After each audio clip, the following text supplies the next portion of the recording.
Hello students, RN classes is back again with the discussion of a very important test, that is term 2 full course 1 of +1 CBSE of RN classes.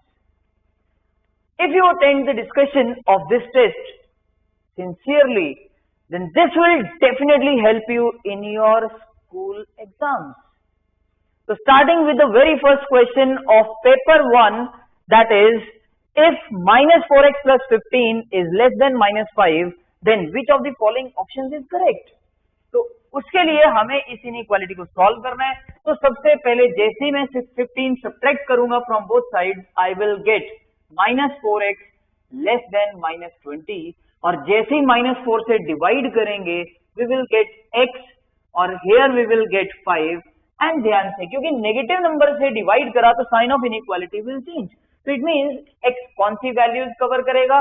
वो सारी values greater than 5. Means the solution of this inequality is 5 to infinity, which matches with option B.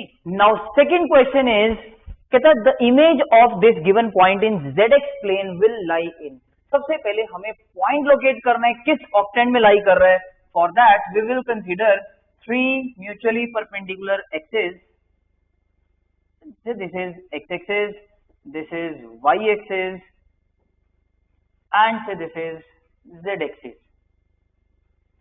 तो point x का coordinate है -5, तो -1, -2, -3, -4, -5, and then y coordinate is 2. Positive है तो positive direction of y-axis की तरफ 1 unit and then 2 units. And then z coordinate is -1, तो negative z-axis के अलोंग 1 यूनिट. तो इट मींस ये जो पॉइंट है that is lying first octant, पीछे है सेकंड ऑक्टेंट, उसके नीचे दैट इज सिक्स्थ ऑक्टेंट. तो अगर मैं इस पॉइंट की इमेज फाइंड करूं इन ZX प्लेन, x एक्सिस ये है, Z एक्सिस ये है, तो ZX प्लेन ऐसा वाला प्लेन. तो अगर मैं इसकी इमेज फाइंड करूंगा इन दी ZX प्लेन, तो ये पॉइंट हमें मिल जाएगा यहां पे कहीं. दैट इज सेकेंड के बिल्कुल साथ है थर्ड, और थर्ड के नीचे वाले ऑक्टेंट में ये इमेज मिलेगी. थर्ड के नीचे मींस सेवेंथ ऑक्टेंट में हमें इस पॉइंट की इमेज मिल जाएगी. So the answer is option D. Now passing on to question number 3, कहता है if left hand side equals to right hand side then the value of x is. X की वैल्यू फाइंड करने के लिए हमें इस इक्वेशन को सॉल्व करना पड़ेगा. फॉर दैट सबसे पहले तो इस 11 फैक्टोरियल को क्रॉस मल्टीप्लाई करा, we will get 11 factorial into 1/9 factorial plus 1/10 factorial equals to x square. जैसे ही 11 फैक्टोरियल मल्टीप्लाई करेंगे तो 11 फैक्टोरियल को सिंप्लीफाई करा, 11 into 10 into 9 factorial by 9 factorial, plus 11 factorial यहां भी मल्टीप्लाई हुआ तो इसको सिंप्लीफाई करा, 11 into 10 factorial by 10 factorial equals to x square. और 9 फैक्टोरियल से 9 फैक्टोरियल कैंसिल आउट हुआ, 10 फैक्टोरियल से 10 फैक्टोरियल कैंसिल आउट हुआ. जैसे इसको सिंप्लीफाई करेंगे we will get 121 equals to x square. So from here we will get the values of x as plus minus 11. But अगर आप ऑप्शंस में ध्यान दो तो हमें सिर्फ एक ही वैल्यू दी हुई है, that is 11, which is option A. Now question number 4 is, कहता है an experiment consist of tossing 3 coins simultaneously. The total number of events that can be described over this experiment is. तो total number of events उतने ही बनेंगे जितने sample space के बनेंगे subsets. तो हमें सैंपल स्पेस चाहिए इस एक्सपेरिमेंट की. तो सैंपल स्पेस क्या होगी? सारी की सारी पॉसिबल आउटकम्स यहां अगर मैं लिस्ट कर दूं तो सैंपल स्पेस बन जाएगी. 3 कॉइन्स टॉस करें, हो सकता है तीनों पे आ जाए हेड, या हो सकता है किन्हीं 2 पे हेड हो और एक पे टेल, मींस HHT, या फिर हेड टेल हेड, या फिर टेल हेड हेड, या फिर हो सकता है किसी एक पॉइंट पे हेड आ जाए और बाकी 2 पे आ जाए टेल. तो हेड टेल टेल, या फिर टेल हेड टेल, या फिर टेल टेल हेड, या हो जाए तीनों पे टेल आ जाए. तो all these are the possible outcomes. तो सैंपल स्पेस हमारे पास आ गई. Number of outcomes are 8. तो अब हमें काउंट करना है इसके कितने सबसेट्स बनेंगे. तो that is 2 raised to the power 8 which is 256. इतने इसके सबसेट्स बनेंगे, और जितने सबसेट्स उतने ही क्या होंगे? इवेंट्स. तो finally the answer is option D. Now passing on to question number 5, कहता है if A B and C are in AP then this expression is equals to. और अगर आप ऑप्शंस में भी ध्यान दो तो all the options are given in terms of angle B. तो लेट्स सी. सबसे पहले हमें गिवन है A B C are in AP, तो it means twice of middle term will be equals to first plus third. इस condition का use करके हमें इसको सिंप्लीफाई करना है फर्दर। यहां नजर आया cos a minus cos c, तो डिफरेंस ऑफ ट्रिग्नोमेट्रिक फंक्शंस को प्रोडक्ट में हम बदल सकते हैं। कैसे? cos a minus cos c is minus 2 sin a plus c by 2 into sine of a minus c by 2, and similarly in the denominator also sin c minus sin a. So difference of trigonometric functions को we can change into product. Sin c minus sin a is 2 cos c plus a by 2 into sin of c minus a by 2. तो clearly नजर आ रहा है angles a minus C by 2 और यहां है c minus a by 2, सिर्फ एक नेगेटिव साइन का ही डिफरेंस है। तो अगर मैं यहां दोनों में से माइनस कॉमन निकाल लूं तो I will get the angle as a minus C by 2। And we know sine of minus theta is minus sine theta, तो ये नेगेटिव आ जाएगा बाहर, तो ये बन गया माइनस टू से minus two cancel out, sine of a minus C by 2 sine of a minus C by 2, और ये बन गया हमारे पास sine by cos that is tangent of a plus c by 2। तो in terms of angle B चाहिए हमें answer, तो a प्लस सी की वैल्यू जैसे मैं प्लेस करूंगा 2b, तो 2 से 2b कैंसिल आउट हो जाएगा, फाइनली आंसर आ जाएगा tangent B which matches with option A। Now question number 6 is, कहते हैं number of diagonals that can be drawn by joining the vertices of a heptagon is. Now heptagon is a 7-sided polygon like this।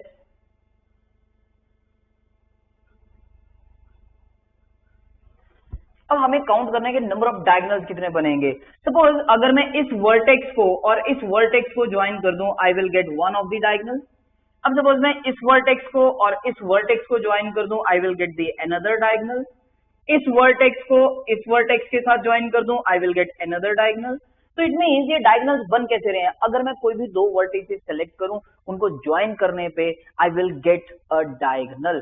But ध्यान से दो vertices select कर रहे हैं, ये vertex पहले करा सिलेक्ट, फिर बाद में इसको करा ज्वाइन करा, आई will get a diagonal. But हाँ, अगर मैं पहले इस वर्टेक्स को सिलेक्ट कर लूं, बाद में इसको सिलेक्ट कर लूं, दोनों को ज्वाइन करूंगा, आई will get the same diagonal. It means order matter नहीं कर रहा, पहले कौन सा वर्टेक्स सिलेक्ट करा, दूसरे नंबर पे कौन सा सिलेक्ट करा। It means we will use combination over here. तो दो वर्टिसेस को सिलेक्ट करना है, I will get a diagonal. But ध्यान से अगर मैं इस वर्टेक्स को और इस वर्टेक्स को सिलेक्ट कर लूं, ये मेरे पास डायगोनल नहीं बना, इनफैक्ट ये आ गई मेरे पास साइड ऑफ द हेप्टागन। तो it means combination of any two vertices will give rise to either a diagonal or a side। तो अगर आप ध्यान दो 7 vertices हैं, तो साथ में से मेरे को कोई भी दो सेलेक्ट करने हैं, तो इन 7 से 2 ways I can select the 2 vertices। But इसमें डायगोनल्स भी हैं, साइड्स भी हैं, हमें साइड्स नहीं चाहिए, तो मैं इनमें से नंबर ऑफ साइड्स माइनस कर देता हूं। जैसे इसको सिंप्लीफाई करेंगे, we will get the answer as 14 to number of diagonals हुए 14 which matches with option C। Question number 7 of this paper is, the focus of the parabola is given and its directrix is also given, then its equation is। and अगर आप ध्यान दो चारों options में standard equation ही given है, तो हमें given है focus which is at 0, -5 lying on negative y axis and equation of directrix is y is equals to 5। तो डेफिनेटली जो पैराबोला बनेगा वो ओपनिंग डाउनवर्ड ही बनेगा, जिसका वर्टेक्स होगा at origin. And this parabola is of the form x square equals to -4ay। कुल मिला के मेरे को a की वैल्यू अगर मिल जाए तो I can write the equation of the parabola. And we know a is distance of the vertex from the focus, तो ये डिस्टेंस है 5 यूनिट्स। तो a की वैल्यू जैसे 5 यहां प्लेस करेंगे, I will get the equation of parabola as x square equals to -20y which matches with option A। Now passing on to question number 8, कहता a bag contains 30 tickets numbered 1 to 30. 2 tickets are drawn simultaneously at random. The probability that both the numbers on the ticket are prime is। तो हमें find करनी है probability of getting both numbers on the ticket as prime. तो सबसे पहले तो हम लिखेंगे total number of possible outcomes, जितने वेज में हम दो टिकट साइमल्टेनियसली ड्रॉ कर सकते हैं आउट ऑफ द 30 टिकट्स. तो दैट कैन बी डन इन, जितने वेज में हम 30 टिकट्स में से दो सिलेक्ट करेंगे, दैट इज 30C2. ये तो है total number of possible outcomes. अब हमें चाहिए total number of favourable outcomes. Favourable वो होंगी जितने डिफरेंट वेज में हम दो टिकट सिलेक्ट करेंगे out of the tickets having prime numbers on them. तो अगर आप चेक करो प्राइम नंबर्स फ्रॉम 1 to 30, तो वो आपको मिल जाएंगे 10 प्राइम नंबर्स. तो अगर मैं उन 10 टिकट्स में से कोई दो सिलेक्ट करूंगा तो मेरे पास आ जाएंगे favourable number of outcomes, that is 10C2. और जैसे हम इसको सिंप्लीफाई करेंगे we will get the answer है 3/29 which matches with option D. Now the ninth question is the value of cot of -21 π/4 is. सबसे पहले एंगल नजर आया नेगेटिव, तो मैं एंगल में ये नेगेटिव साइन सबसे पहले सिंप्लीफाई करूंगा. तो cot of -θ is -cot θ. Now we can easily simplify this angle. We can write this as -cot of 5π plus π/4.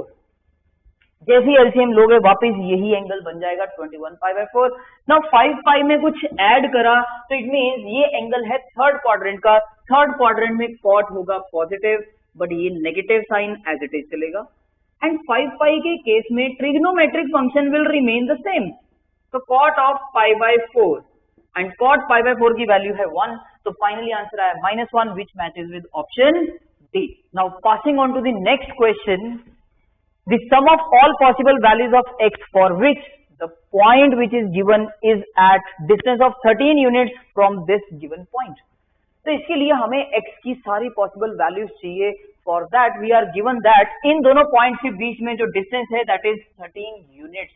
तो डिस्टेंस फॉर्मूला का यूज करा we will get x -5 whole square plus y2 minus y1 that is -12 का whole square which is 144 plus z2 minus z1 करेंगे we will get 3, उसका whole square that turns out to be 9. इसका positive square root will be equals to 13. जैसे ही squaring both side करेंगे we will get x minus 5 whole square plus 144 plus 9 is equals to 169. और जैसे ये सारी constant terms इधर shift करेंगे we will get after simplification 16 square किसी भी रियल नंबर का 16 means this real number is either 4 और ईदर -4. तो यहां से x की वैल्यू आ गई 9, यहां से x की वैल्यू आ गई हमारे पास 1. तो हमें पूछा था sum of all the possible values of x, that turns out to be 10 which matches with option D. Now question number 11 of this paper is, कहता है if f of x is given then f dash x is equal to. तो हमें derivative find करना और clearly नजर आ रहा है this is product of two functions. And product of two functions का डेरिवेटिव हम फाइंड कर सकते हैं using the product rule. And according to product rule we will get first function as it is into derivative of second. इसको हम लिख सकते हैं sin 5x का होल स्क्वायर, इसका derivative plus then second function as it is into derivative of the first function. तो अब जैसे हम डेरिवेटिव्स फाइंड करेंगे we will get the final answer. तो डेरिवेटिव ऑफ दिस सबसे पहले ये है sin 5x का whole square which is of this type. अगर मैं इसको u मान लूं, u स्क्वायर का डेरिवेटिव हमें आता है using chain rule. u square का डेरिवेटिव इज 2 into u की जगह पे आ जाएगा sin 5x and again using chain rule derivative of this u plus sin square of 5x into e raised to power x का derivative is e raised to the power x. तो अभी further हमें इसका derivative भी find करना है and that is e raised to power x और ये 2 as it is into sin 5x and again हमें डेरिवेटिव आता है स्टैंडर्ड रिजल्ट sin x का डेरिवेटिव. तो इस 5x को मैं फर्दर u मानूंगा तो sin u का derivative is cos u and again using chain rule u का डेरिवेटिव और u की जगह पे है 5x and plus e raised to the power x into sine square of 5x and further 5x का derivative is 5, तो साथ में ये बन गया 10 e raised to power x into sin 5x into cos 5x plus e raised to the power x into sin square of 5x. अगर हम इस आंसर को मैच करेंगे तो अभी ये आंसर किसी भी ऑप्शन से मैच नहीं करता, बट ध्यान से दो ऑप्शन ऐसी हैं जिसमें एंगल 10x भी इन्वॉल्व है, तो मैं एक काम करता हूं, इस 10 को ब्रेक कर लेता हूं 2 into 5 और वो 2 हम यूज कर लेते हैं 2 sin theta cos theta, that turns out to be sin 2 theta, angle का डबल दैट इज 10x. तो अगर आप e raised to the power x को कॉमन निकालोगे अब ये आंसर मैच कर जाएगा ऑप्शन सी के साथ. Now the 12th question is the number of integral solutions of this inequality is. अब number of integral solutions find करने के लिए सबसे पहले हमें इस इनइक्वालिटी को सॉल्व करना पड़ेगा. फॉर दैट हम right hand side of this inequality पे जनरेट करेंगे 0. For that we will subtract 1/4 from both sides and we will get x minus 1 by x plus 2 minus 1/4 and here we will get 0. Sign of inequality will remain same. अब इसको further simplify करने के लिए we can take the LCM. After taking LCM we will get 4 into x plus 2 and in the numerator 4 will get multiplied, we will get 4x minus 4 और minus 1 है और ये factor साथ में मल्टीप्लाई हुआ, we will get minus x minus 2 less than equals to 0 और इसको simplify करा तो we will get 3x minus 6, 3 common, we will get x minus 2 upon x plus 2 less than equals to 0 and of course denominator में 4 भी था. अब इस further inequality को सॉल्व करेंगे तो we will get the possible values of x और जैसे ही हमारे पास वो सारी possible values of x आ जाएंगी वहां से हम फाइंड कर सकते हैं कि x की कौन सी इंटेग्रल वैल्यूज हैं जो इस इनइक्वालिटी को क्या करेंगी, सेटिस्फाई. फॉर दैट यहां से या तो मैं बनाऊंगा केसेस, बट केसेस बनाएंगे तो ये और लेंथी हो जाएगा. हम आंसर तेजी से फाइंड कर सकते हैं using wavy curve method. For that real number line पे we will mark the critical points. Critical point इस फैक्टर को अगर मैं 0 के बराबर रखूंगा I will get the value of x as 2.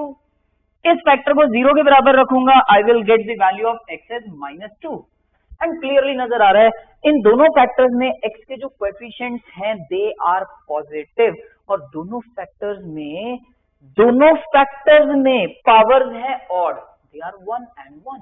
तो इसीलिए एक्सट्रीम राइट वाला पोर्शन होगा positive and then alternatively sign change करते जाओ नेगेटिव एंड देन पॉजिटिव. तो हमें चाहिए ये complete expression less than equal to 0.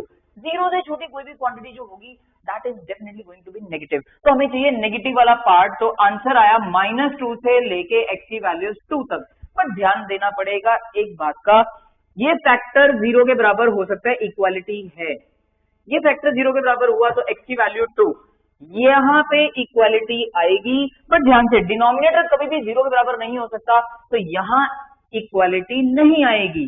तो ये आ गई वो सारी पॉसिबल वैल्यूज ऑफ x और इस इंटरवल में x की इंटेग्रल वैल्यूज हम काउंट कर सकते हैं -1, 0, 1 एंड ध्यान से 2 भी इंक्लूडेड है.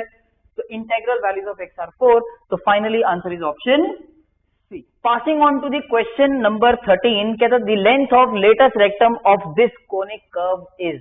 लेंथ ऑफ लेटस रेक्टम के लिए सबसे पहले हमें इस कोनिक कर्व को स्टैंडर्ड फॉर्म में कन्वर्ट करना है and for that right hand side पे होना चाहिए 1. So dividing both sides by 225, we will get 9x square by 225, that is x square by 25 minus 25y square by 225, that is y square by 9 equals to 1.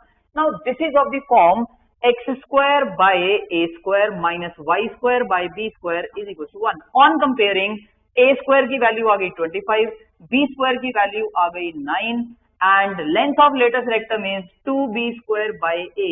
जैसे यहाँ value substitute करेंगे 2 into b square is 9 upon a की value आ जाएगी 5. तो ये आया 18/5. 18/5 को हम जैसे सिंप्लीफाई करेंगे we will get the answer as 3.6 units which is option A. Now question number 14 is a card is drawn at random from a well shuffled pack of 52 cards. The probability of getting a red card or a card bearing a number greater than 3 but less than 9 is. तो हम सबसे पहले ऐसे cases में define करते हैं events.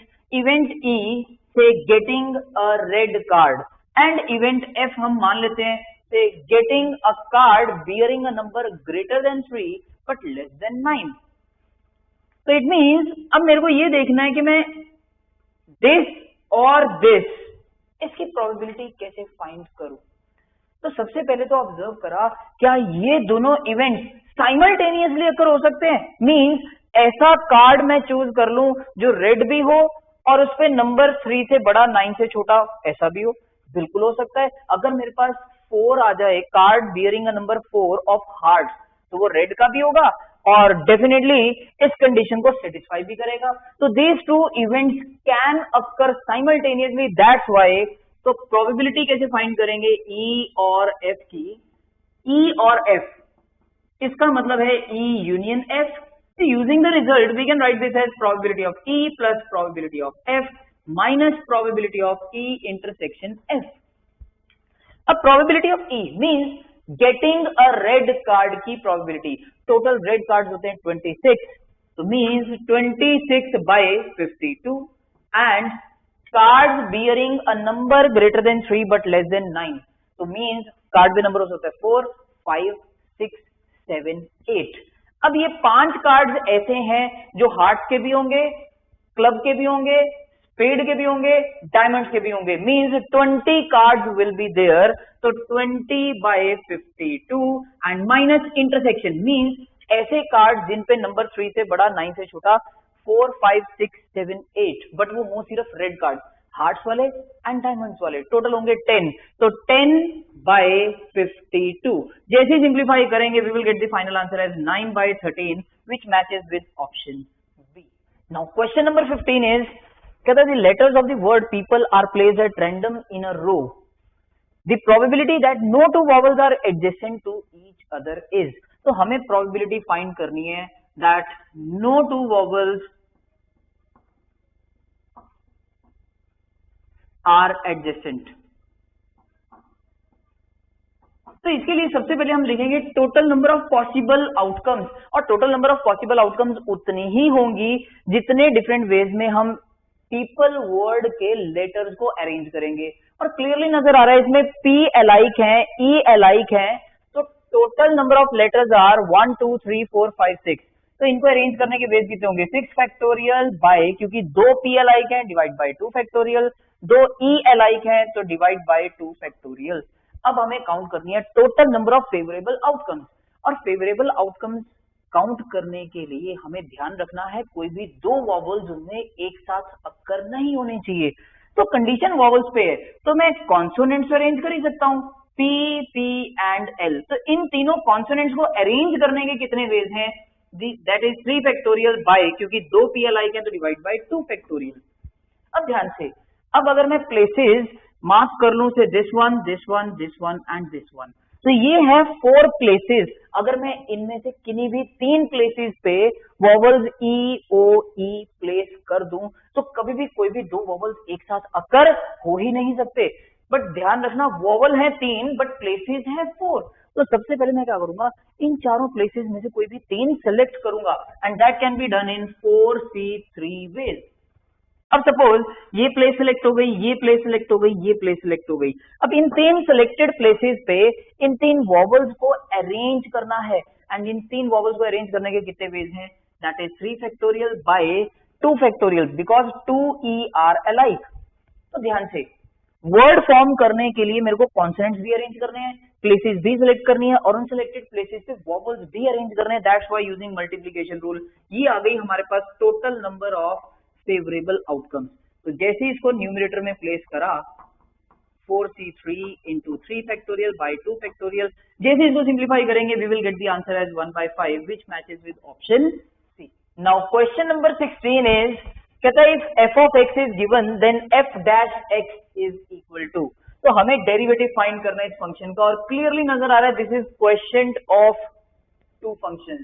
तो question of 2 functions का डेरिवेटिव हम फाइंड कर सकते हैं using the quotient rule and according to quotient rule f dash x will be equals to denominator का square and then denominator as it is into derivative of numerator minus numerator as it is and then derivative of denominator. तो जैसे हम इसको simplify करेंगे, ये first bracket as it is. Now derivative of this quantity means derivative of first x square का derivative is 2x and plus constant का derivative that is 0 minus x square plus 3 into इस quantity का derivative of first that is 2x minus constant का derivative which is 0 whole divided by x square minus 2 का whole square. अब हम जैसे ही ये brackets open करके इसको सिंप्लीफाई करेंगे, finally answer matches with option C. Now passing on to question number 17, कहता है point on y axis which is equidistant from the two given points is. तो हमें पॉइंट फाइंड करना है ऑन y एक्सिस. तो let the point on y axis be 0, alpha, 0.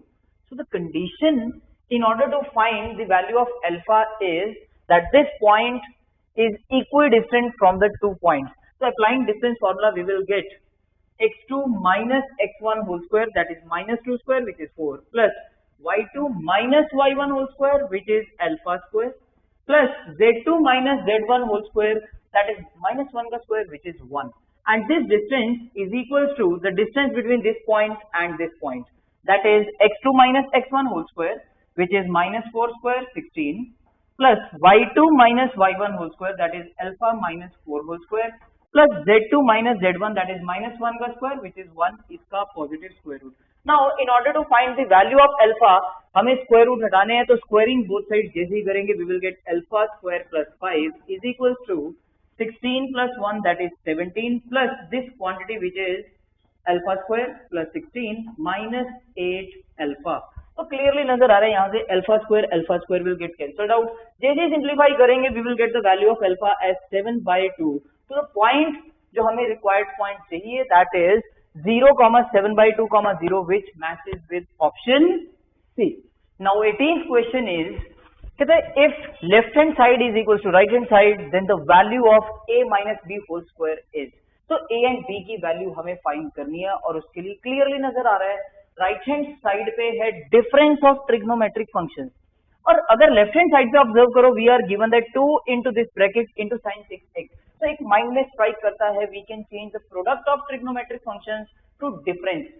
तो product of trigonometric functions अगर चाहिए तो सबसे पहले तो ये ब्रैकेट को सिंप्लीफाई करना पड़ेगा. ये ब्रैकेट में जो एक्सप्रेशन है this is of the form 1 minus 2 sin square theta and that is basically cos 2 theta. So I can write this expression as cos इस एंगल का double which is 18x into sin 6x. Now this is of the form product of two trigonometric functions. जैसे इस पे result लगाएंगे we can change this situation to difference. कैसे? 2 cos a sin b, that is sin of this plus this, that is 24x minus sin of difference of these two angles, that is 12x. तो ये बन गया expression exactly which is given on the right hand side. जैसे ही compare करेंगे a की value आ गई 24, b की वैल्यू हमें मिल गई 12, तो दोनों का डिफरेंस और इसका square that has to be found which turns out to be 144 and that matches with option B. Now passing on to question number 19, that is the radius of the circle whose arc of length is given 25 centimeter which makes an angle of 5 pi/4 radians at the center is. तो हमें find करना है radius and we are given the arc length and the angle subtended by that arc length at the center. तो इन तीनों में relation है that is theta equals to L by R. Theta की value in terms of radians we are already given 5 pi/4 and arc length is 25 centimeter and we have to find the radius that is R. तो जैसे इस relation को हम सिंप्लीफाई करेंगे we will get the value of R as 16 centimeter which matches with option B. Now question number 20 of paper 1 is, कहता है the number of 4-digit odd numbers that can be formed by using the digits 1, 2, 3, 4, 5 and 6 when repetition of the digits is allowed. तो क्योंकि हमें 4-digit odd numbers की बात करनी है तो 4-digit odd numbers उतने ही बनेंगे जितने different ways में हम इन चारों places को fill करेंगे with the given digits. And ध्यान से क्योंकि हमें चाहिए सिर्फ 4-digit odd numbers, तो सबसे पहली कंडीशन जाएगी यूनिट प्लेस पे. यूनिट प्लेस पे सिर्फ ऑड डिजिट ही आ सकती है in order to make 4 digit odd numbers. So this place can be filled with either 1, 3 or 5. So 3 choices are there to fill this unit place. The unit place can be filled in 3 ways. Now suppose if I fill 5 at the unit place. अब इसके corresponding next we will see कि 1000th place को fill करने के कितने ways हैं. And ध्यान से क्योंकि repetition allowed है तो 1000th place पे मैं 1, 2, 3, 4, 5, 6 इनमें से कोई भी एक डिजिट रख सकता हूं. तो this place can be filled in 6 different ways. Now suppose मैंने यहाँ 2 फिल कर दिया. अब ध्यान से इन दोनों के कॉरेस्पॉन्डिंग 100th प्लेस को फिल करने के अगेन कितने वेज हैं, क्योंकि रेपिटेशन इज अलाउड. तो again 100th place can be filled with either 1, 2, 3, 4, 5 और 6. Again there are 6 choices. And suppose अगर मैं यहाँ पे रख दूं 3, तो इन तीनों के कॉरेस्पॉन्डिंग 10th प्लेस को फिल करने के अगेन कितने वेज हैं, देयर आर 6 वेज. सपोज मैंने यहाँ पे फिल कर दिया अगेन 3, तो 4 डिजिट ऑड नंबर्स उतने ही बनेंगे जितने डिफरेंट वेज में हमने ये चारों प्लेसेस साइमल्टेनियसली फिल करनी है. तो that's why using multiplication rule जैसे ही सिंप्लीफाई करेंगे we will get the total 4 digit odd numbers. और कैलकुलेट करने भी आंसर आ जाएगा 648 which matches with option A. Now question number 21 is if 3, 4 is one extremity of a diameter of the circle whose equation is given to us, then the coordinates of the other extremity is. We are given the extremity of one of the diameter, and diameter क्या होता है, longest chord of the circle which passes through the center of the circle. Say this is one of the extremity which is 3, 4. And the longest chord which passes through the center of the circle is a diameter, and we have to find the coordinates of this point. So let us name this as A and this as B. So B point के coordinates हमें find करने हैं. How to find the coordinates of point B? That is the question.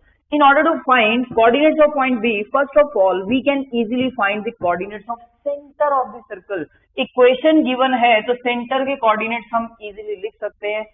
अगर हम इस equation को compare करें with the equation x square plus y square plus 2gx plus 2fy plus c equal to 0, तो इस equation के centre के coordinates होंगे -g, -f. तो सेंटर के कोऑर्डिनेट्स -g, -f. अगर हम कंपेयर करें तो x का कोएफिशिएंट 2g और यहाँ पे है 2, तो g की वैल्यू आ जाएगी 1, तो यहाँ प्लेस करेंगे we will get -1. 2f that is -4, तो f की वैल्यू आ जाएगी -2, माइनस ऑफ -2 that is 2. तो सेंटर के कोऑर्डिनेट्स आ गए -1, 2, and we know this is the midpoint of A and B. So using midpoint formula we can easily find coordinates of B, that is x1 plus x2 से मान लेते हैं h by 2 will be equals to midpoint का x coordinate, and similarly y1 plus y2 जिसको मान लिया k by 2 will be equals to midpoint का y coordinate. और जैसे ही सिंप्लीफाई करेंगे क्लियरली नजर आ रहा है h की वैल्यू आ जाएगी -5 और यहाँ सिंप्लीफाई करने पे k की वैल्यू आ जाएगी 0. तो other extremity is -5, 0 which matches with option B. Now passing on to question number 22, if y equals to this then dy by dx at x equals to -2 is equal to. तो सबसे पहले we need to find dy by dx. For that differentiate both sides with respect to x. तो y का derivative with respect to x dy by dx equals to x का derivative 1, and we can write 1 by x square as x raised to power -2. तो x raised to power -2 का derivative आ जाएगा -2 into x की power -2 -1 which is -3.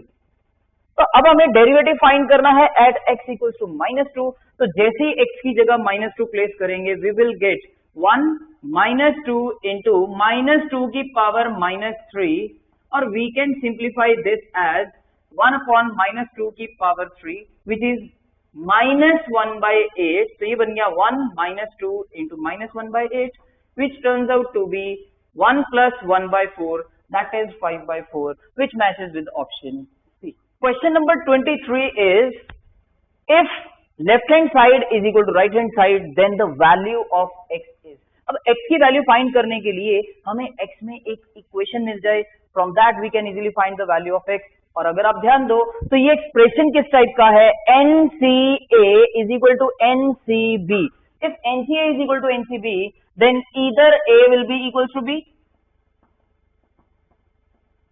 और A plus B is equal to N. A plus B is equals to N. So from this relation we can easily find X. यहाँ पे 2x shift करा तो बना X और ये -1 इधर आगे ऐड हुआ तो बन गया -2. तो X की वैल्यू आ गई इधर -2 और from this relation we will get 5x minus 4 equals to 21. So from here we will get the value of X as 5. तो अगर आप ध्यान दो X की दोनों values -2 as well as 5 they are present in the options, but we have to decide कि X की final value कौन सी होगी. अगर X हुआ -2 तो X की वैल्यू -2 रखेंगे तो ये बन जाएगा 21C -7 which is not possible. So it means X की वैल्यू -2 नहीं हो सकती, तो X की value 5 which is option C. Now passing on to question number 24, कहता the ratio in which the plane whose equation is given divides the join of points this and this is. Suppose we are given point A whose coordinates are -1, 5, -5 and point B whose coordinates are 4, -4, 9. अब इन दोनों points को join करते हुए जो line segment है उसको एक plane divide कर रहा है in some ratio and we have to find that ratio.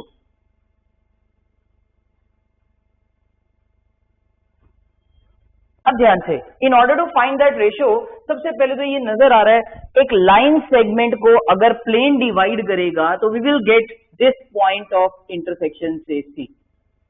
It means अगर मेरे को ये ढूंढना है ये प्लेन इस लाइन सेगमेंट को किस रेशियो में डिवाइड कर रहा है तो मेरे को सिर्फ ये ढूंढना है कि ये पॉइंट C इस लाइन सेगमेंट को किस रेशियो में डिवाइड कर रहा है. लेट द रेशियो बी से K/1 and using section formula I can easily write coordinates of C as K into 4 that is 4K and plus 1 into -1 that is -1 upon K plus 1 comma y coordinate will be -4K and plus 1 into 5 that is plus 5 by K plus 1 and similarly the Z coordinate will be K into 9 that is 9K plus K into -5 that is -1 into -5 that is -5 upon K plus 1.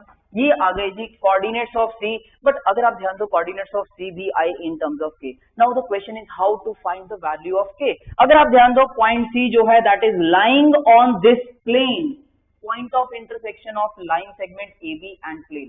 तो ये point plane पे भी लाई कर रहा है तो plane की equation को डेफिनेटली क्या करेगा, सेटिस्फाई. तो X कोऑर्डिनेट पुट कर देते हैं यहाँ X की जगह पे. We will get 2 into 4K minus 1 upon K plus 1 and then 3 into y की जगह पुट कर दिया y coordinate of the point -4K plus 5 by K plus 1 and then plus 4 into z की जगह पुट कर दिया पॉइंट का z coordinate that is 9K minus 5 upon K plus 1 that is equals to 2. अब जैसे ही हम इसको सिंप्लीफाई करेंगे by taking LCM and further simplify करते ही K की वैल्यू आ जाएगी 3/10. K की value 3/10 means ratio turns out to be 3:10 which matches with option A. Now passing on to the question number 25, कहता if tangent of A plus B is 2/3 and tangent of A minus B is 1/5 then tangent to B is equals to. तो trigonometry का कोई भी question हम बहुत easily solve कर सकते हैं अगर ऑब्जर्वेशन पावर अच्छी है. अगर आप ध्यान दो यहां एंगल है A plus B, यहां एंगल है A minus B और टारगेट में जो टर्म चाहिए उसमें एंगल है 2B. तो सबसे पहली ऑब्जर्वेशन ही एंगल्स पे गई. तो अगर आप ध्यान दो A plus B and A minus B अगर हम इन दोनों एंगल्स को करते हैं सब्ट्रैक्ट तो we will definitely get 2B angle which is the required target. तो टेंजेंट 2B अगर फाइंड करना है तो अगर आप फर्दर ध्यान दो we are given tan of A plus B and tan of A minus B. So if these two angles are equal then their tangents also equal. So using the result on the right hand side that tan of 2B equals to tan of this minus this, ये situation बन गई tangent of x minus y and tan of x minus y का result हमें याद है that is tangent x minus tangent y whole divided by 1 plus tangent x into tangent y. And in fact tan of a plus B, tan of a minus B, दोनों की values हमें पता है। जैसे ही value substitute करेंगे 2/3 minus 1/5 whole divided by 1 plus tan of a plus B की value 2/3 into tan of a minus B की value 1/5। अब हम जैसे ही इसको सिंप्लीफाई करेंगे we will get the final answer as 7/17 which matches with option C. Now 26th question is the eccentricity of the conic curve whose equation is given is.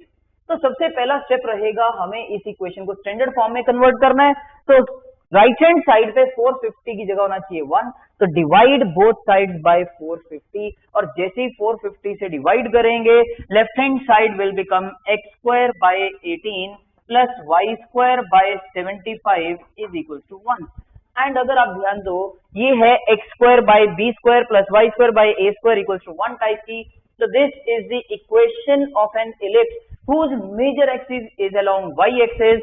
तो अगर हम कंपेयर करें इसको x square by B square plus y square by A square equal to 1 से, तो a square की value turns out to be 75, b square turns out to be 18, but हमें find करनी है eccentricity and that is equal to c by a की value तो हमें मिल जाएगी that is root of 75, but c कैसे फाइंड करें? We know the relationship between the three that is b square equal to a square minus c square. C square की side change करेंगे, B square A square की value fill करते ही यहां आ जाएगा 57, सी की वैल्यू आ गई रूट 57 एंड ए की वैल्यू है रूट 75 और जैसे हम इसको फर्दर सिंप्लीफाई करेंगे we will get the answer as root 19/5 which is option D. Passing on to the next question that is a pipe is at least 21 feet long and is to be cut in 3 pieces। कहता है the second piece is to be twice as long as the first piece and the third piece is to be 1 foot longer than the second piece, then the minimum length of second piece is। तो अगर आप ध्यान दो सबसे पहली condition जो हमें given है that is length of pipe is at least 21 feet means 21 feet या उससे ज्यादा, तो greater than or equals to 21। तो ये है सबसे पहली कंडीशन। अब फर्दर कहता ये जो पाइप होगी इसके 3 हिस्से कर दिए जिसमें the second piece is to be twice as long as the first piece. तो अगर मैं फर्स्ट पीस की लेंथ मान लूं x, तो सेकेंड पीस की लेंथ है twice as long as the first and the third piece is to be 1 foot longer than the second piece। तो 1 foot longer than the second piece।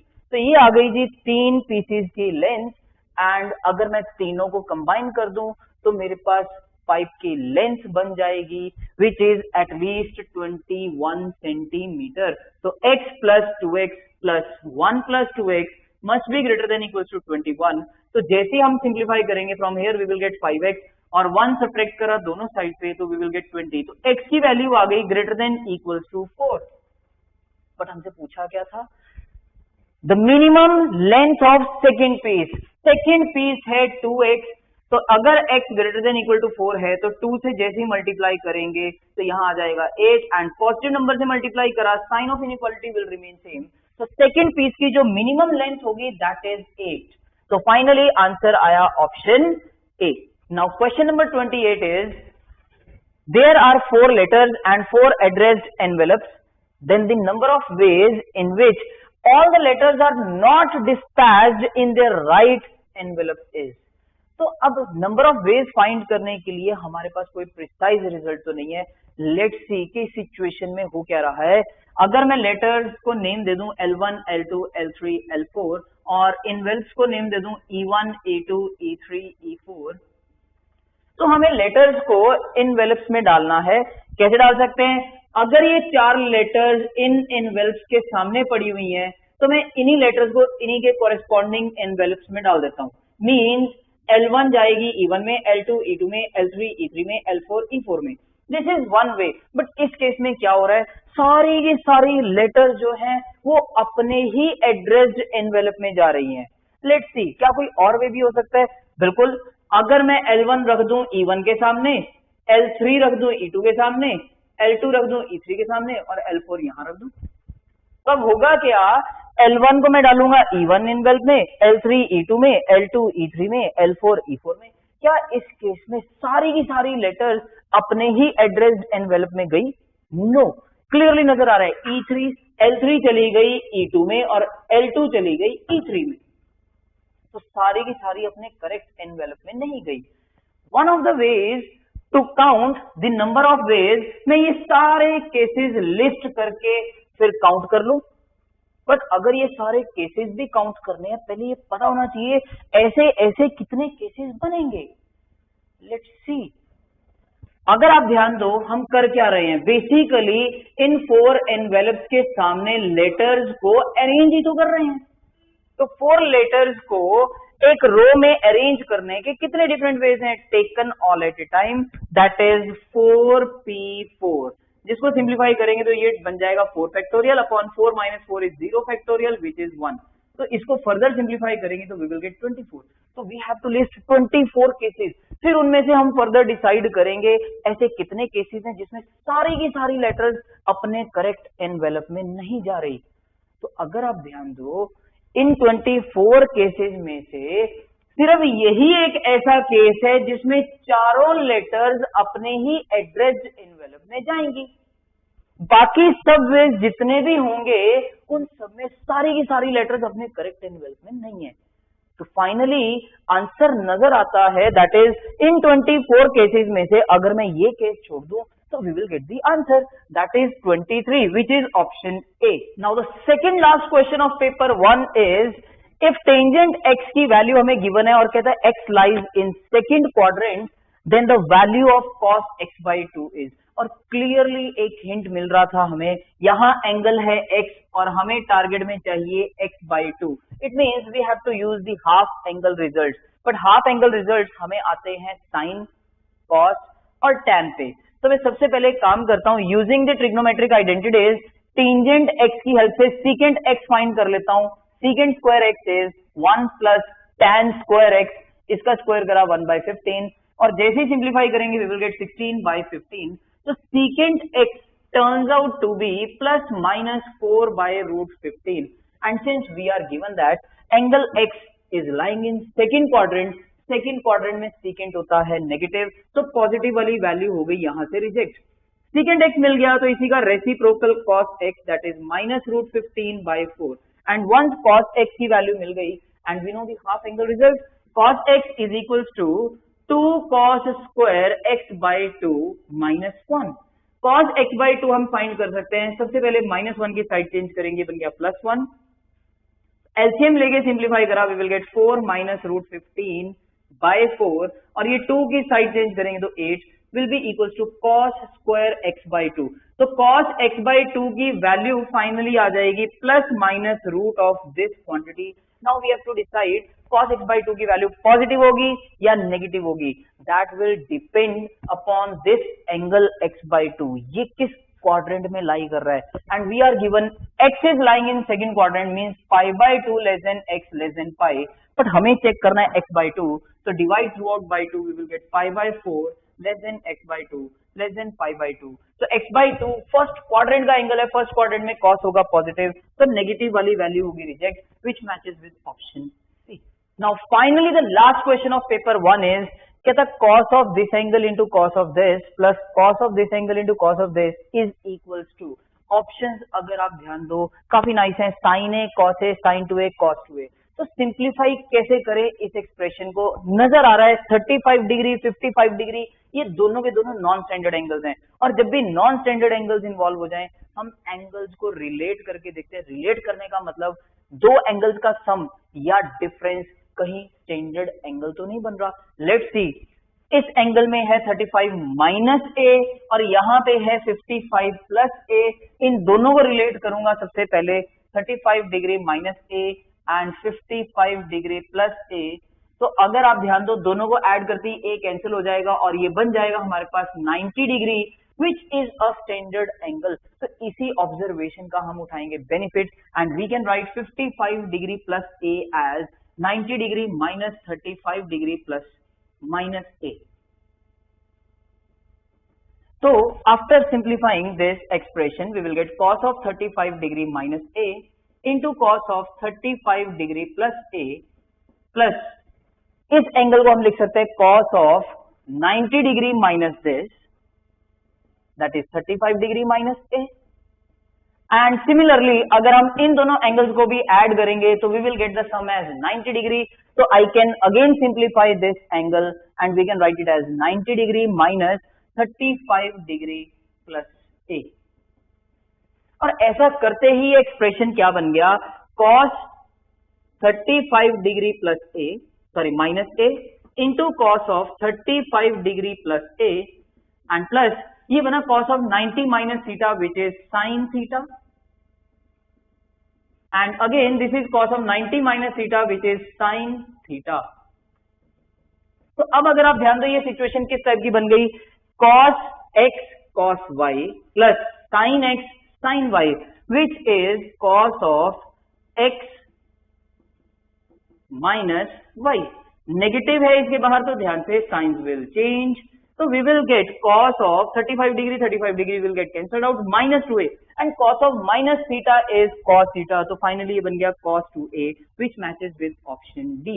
And with this discussion of paper 1 is over and now we will start with the discussion of paper 2 which is completely subjective in nature. Now the very first question of paper 2 is find the coordinates of the point which divides the join of P and Q in the ratio 1:3 internally. So we have to find the point which is dividing the join of point P and point Q whose coordinates are 4, -1, -2 internally in the ratio 1:3. Let us name this point as R. तो using section formula R के coordinates आ जाएंगे हमारे पास 1 into 4 and plus 3 into 2 that is 6 by 1 plus 3 that is 4 comma 1 into -1 that is -1 plus 3 into 4 that is 12 divided by 1 plus 3 that is 4 and similarly Z coordinate is 1 into -2 and plus 3 into -3 that is -9 divided by 1 plus 3 that is 4. तो जैसे हम सिंप्लीफाई करेंगे point R के coordinates आ गए 10/4 which is 5/2 and this is 11/4 and finally Z coordinate आ गया -11/4 and this is the required answer. Now passing on to question number 2, find the equation of the hyperbola with vertices 0, ±4 and having eccentricity 5/2. तो सबसे पहले decision making step, vertices जो हैं they are lying along y axis and in fact इनका mid point भी नजर आ रहा है 0, 0। तो हाइपरबोला जो बनेगा वो स्टैंडर्ड हाइपरबोला होगा whose transverse axis is along y axis। तो अगर ट्रांसवर्स एक्सिस y एक्सिस के along है तो equation of the hyperbola is of the form y² a² -x² b² = 1।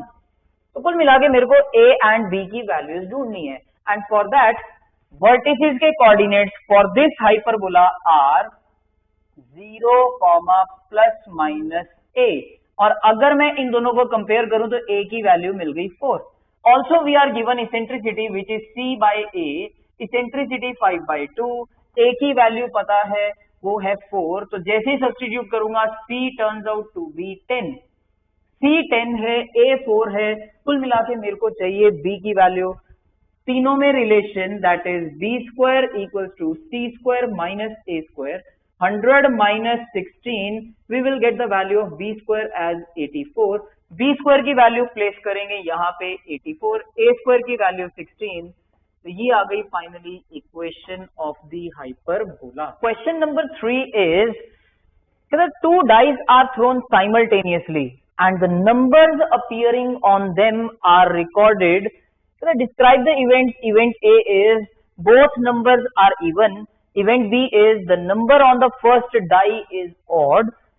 Event C is defined as the sum of numbers appearing on the dice is 5 or 9. And the question is which pairs of these events are mutually exclusive. तो अगर मेरे को check करना है कौन से pair mutually exclusive हैं तो मेरे को चेक करना पड़ेगा intersection of which two events is an empty set. तो ये हमें बहुत क्लियरली नजर आ जाएगा अगर मैं तीनों इवेंट्स को रोस्टर फॉर्म में रिप्रेजेंट कर लूं, मतलब अगर मैं तीनों इवेंट्स को सेट नोटेशन फॉर्म में रिप्रेजेंट कर दूं। लेट्स सी, तो इवेंट ए क्या है? इवेंट ए है बोथ नंबर्स आर इवन, तो आउटकम कैसी आएंगी? फर्स्ट डाई पे भी नंबर इवन 2, सेकेंड डाई पे भी इवन नंबर 2 2 2 4 2 6 एंड सिमिलरली 4 से स्टार्ट होने वाली 4 2 4 4 4 6 एंड सिमिलरली अगर फर्स्ट डाई पे 6 आया तो 6 2 6 4 6 6। ये है outcomes of event A and similarly event B हमारे पास क्या बन जाएगा? The sum of number on the the number on the first die is odd. First die पे ऑड नंबर होना चाहिए, अगर फर्स्ट पे 1 आया तो सेकंड पे 1 2 3 4 5 6 कुछ भी हो सकता है, सेकंड पे कोई कंडीशन नहीं थी। अब फर्स्ट डाई पे ऑड नंबर 3 1, सेकंड डाई पे एंड सेकंड डाई पे 2 भी आ सकता है 3 4 5 एंड 6। सेकंड डाई पे कोई कंडीशन नहीं है, तो सेकंड डाई पे 1 2 3 4 5 6 में से कोई भी आ सकता है। अगेन फर्स्ट डाई पे ऑड नंबर 5 के साथ 1 5 2 5 3 5 4 5 5 5 6। So these are the outcomes of event B and similarly event C क्या होगा? That is the sum of numbers appearing on the dice is 5 और 9। तो दोनों नंबर का सम या 5 बने या 9 बने। अगर फर्स्ट डाई पे आया 1 तो 5 बन सकता है, अगर साथ में आ जाए 4। 9 सम कभी भी पॉसिबल नहीं है getting 1 on the first die. Next 2 के साथ अगर सेकेंड डाई पे 3 आ जाए तो सम बन गया 5 और 2 के साथ अगर मैक्सिमम 6 भी आ जाए तो सम 9 नहीं बन सकता। नेक्स्ट अगर फर्स्ट पे 3 आया तो 3 2 सम बन गया 5 एंड 3 6 9 सम भी बन गया। फिर 4 के साथ 4 सम बनना चाहिए पहले 5, लेट्स सी 4 1 एंड 4 5 के साथ सम बन जाएगा 9। देन 5 के साथ अगर मैं मिनिमम 1 भी रखता हूं तो सम 5 कभी भी पॉसिबल नहीं है, तो इस केस में सिर्फ सम 9 बन सकता है गेटिंग 5 एंड 4 एंड फाइनली 6 अगर फर्स्ट डाई पे आया तो 3 on the second die we will get the sum 9। तो these are the possible outcomes of event C. अब अगर हमें देखना है कौन से पेयर्स म्यूचुअली एक्सक्लूसिव हैं, तो मैं सबसे पहले पॉसिबल पेयर देख लेता हूं ए एंड बी का, नेक्स्ट ए एंड सी का and then B and C का। तो ये हैं 3 possible pairs and let's see इनमें से कौन सा पेयर ऐसा है जो म्यूचुअली एक्सक्लूसिव है। म्यूचुअली एक्सक्लूसिव के लिए A intersection B, let's see A intersection B दोनों में कॉमन। ए में वो सारी आउटकम्स हैं जिनमें पहले पे एंड दूसरे पे दोनों पे इवन नंबर हैं और इसमें ऐसी कोई भी आउटकम नहीं है जिसमें दोनों पे इवन नंबर हो, तो it means A intersection B is empty. So A and B are mutually exclusive events. Similarly A intersection C, let's see A में दोनों पे इवन नंबर्स हैं, यहाँ पे कोई भी ऐसी आउटकम नहीं है जहां पे दोनों पे इवन नंबर हो, तो it means A intersection C is also empty. So A and C are also mutually exclusive and B intersection C, let's see 1 1 यहाँ पे प्रेजेंट नहीं है, 1 2 वो भी यहाँ प्रेजेंट नहीं है, 1 3 वो भी प्रेजेंट नहीं है, 1 4 बी में भी है, 1 4 सी में भी है, तो क्लियरली नजर आ गया B intersection C is not an empty set. So it means B and C are not mutually exclusive events. So finally these are the two pairs which are mutually exclusive. Now the fourth question is Harry obtained 73 and 88 marks in the first 2 unit tests. So find the minimum marks he should get in the third test to have an average of at least 89 marks. तो अगर मेरे को third unit test में उसके कितने marks हैं ये find करना है, तो हम सबसे पहले एज्यूम करेंगे let the marks obtained by Harry in the third test be x. Now according to the condition we are given that average कैसी होनी चाहिए, एटलीस्ट 89 मार्क्स। तो एवरेज मार्क्स पे कंडीशन है that this must be at least 89. At least 89 मतलब 89 या उससे ज्यादा, तो greater than or equals to 89. तो एवरेज मार्क्स कैसे आएंगे, फर्स्ट यूनिट टेस्ट में मार्क्स प्लस सेकंड में एंड प्लस थर्ड में, that is x whole divided by जितने भी यूनिट टेस्ट है दे आर 3, तो divide by 3 must be greater than equals to 89। अब जैसे हम इस कंडीशन को सिंप्लीफाई करेंगे we will get the value of x greater than equals to 106। So finally the conclusion is minimum marks obtained by Harry in the third test must be 106. Passing on to the next question, that is, find the slope of tangent to this curve f of x equal to x minus 1 by x square at x equals to minus 2. Now we know slope of tangent to the curve at a given point means derivative of the function at that point. So for that we need to find the derivative of this function, और derivative हम find कर सकते हैं using quotient rule. Quotient rule के according denominator का square and denominator as it is into derivative of numerator which is x minus 1 minus numerator as it is into derivative of denominator. तो जैसे ही हम इसको सिंप्लीफाई करेंगे we will get x square into x का derivative 1, constant का derivative 0 minus first bracket as it is x square का derivative turns out to be 2x whole divided by x square का square that is x power 4. ये आ गया हमारे पास f dash x. अब डेरिवेटिव आ गया. Next we have to find slope of tangent at x equal to -2. अब जैसे ही मैं यहाँ पे x की जगह -2 रखूंगा तो f डैश ऑफ -2 x की जगह -2 रखेंगे. After simplification we will get the answer as -1/2 which is the slope of tangent at x equals to -2. Now question number 6 is, from a class of 20 students, 7 are to be chosen for an excursion party. There are 3 students who decide that either all of them will join or none of them will join. So in how many ways can the excursion party be chosen? अब वो 3 best friends ऐसे हैं जिन्होंने decide करा या तो हम तीनों जाएंगे या हम तीनों में से कोई भी नहीं जाएगा. तो इन्हीं के कारण यहां बन रहे हैं cases. Case 1, either all 3 will join, और second case is none of the 3 will join. तो इन दोनों केसेस की काउंटिंग हमें करनी है, और काउंटिंग कैसे करें लेट्स सी. अब सपोज हम मान लेते हैं टोटल स्टूडेंट्स हैं 20 से S1, S2, S3 and so on up to S17, और 3 बेस्ट फ्रेंड्स हैं जिन तीनों का डिसीजन है या तो हम तीनों ही जाएंगे या हम तीनों में से कोई भी नहीं जाएगा. तो ये है क्लास में total 20 students.